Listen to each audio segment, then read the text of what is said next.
اللہ کے نام سے جو بے انتہا مہربان اور رحم فرمانے والا ہے۔ سورہ کہف۔ اور اسی عجیب کرشمے سے ہم نے انہیں اٹھا بٹھایا تاکہ ذرا آپس میں وہ کچھ بات چیت کریں۔ ان میں سے ایک نے پوچھا، کہو کتنی دیر اس حال میں رہے؟ دوسرے نے کہا، شاید دن بھر یا اس سے کچھ کم رہے ہوں گے۔ پھر وہ بولے، اللہ ہی بہتر جانتا ہے کہ ہمارا کتنا وقت اس حال میں گزرا۔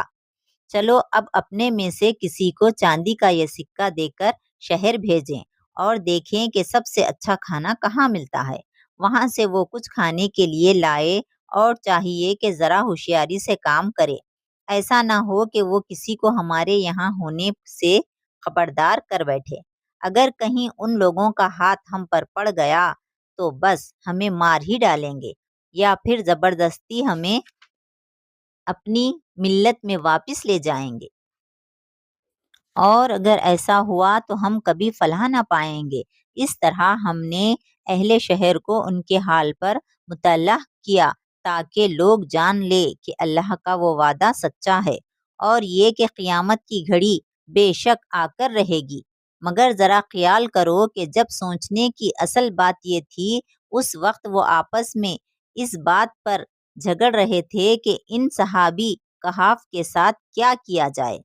کچھ لوگوں نے کہا، ان پر ایک دیوار چن دو، ان کا رب ہی ان کے معاملے کو بہتر جانتا ہے۔ مگر جو لوگ ان کے معاملات پر غالب تھے انہوں نے کہا، ہم تو ان پر ایک عبادت گاہ بنائیں گے۔ کچھ لوگ کہیں گے کہ وہ 3 تھے اور چوتھا ان کا کتا تھا، اور کچھ دوسرے کہہ دیں گے کہ 5 تھے اور چھٹا ان کا کتا تھا۔ یہ سب بے تکی باتیں ہیں۔ کچھ اور لوگ کہتے ہیں کہ 7 تھے اور 8 ان کا کتا تھا۔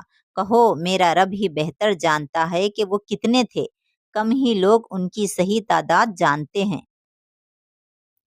بس سرسری بات سے بڑھ کر ان کی تعداد کے معاملے میں لوگوں سے بحث نہ کرو اور نہ ان کے متعلق کسی سے پوچھو۔ اور دیکھو کسی چیز کے بارے میں کبھی یہ نہ کہا کرو کہ میں کل یہ کام کر دوں گا، تم کچھ نہیں کر سکتے الا یہ کہ اللہ چاہے۔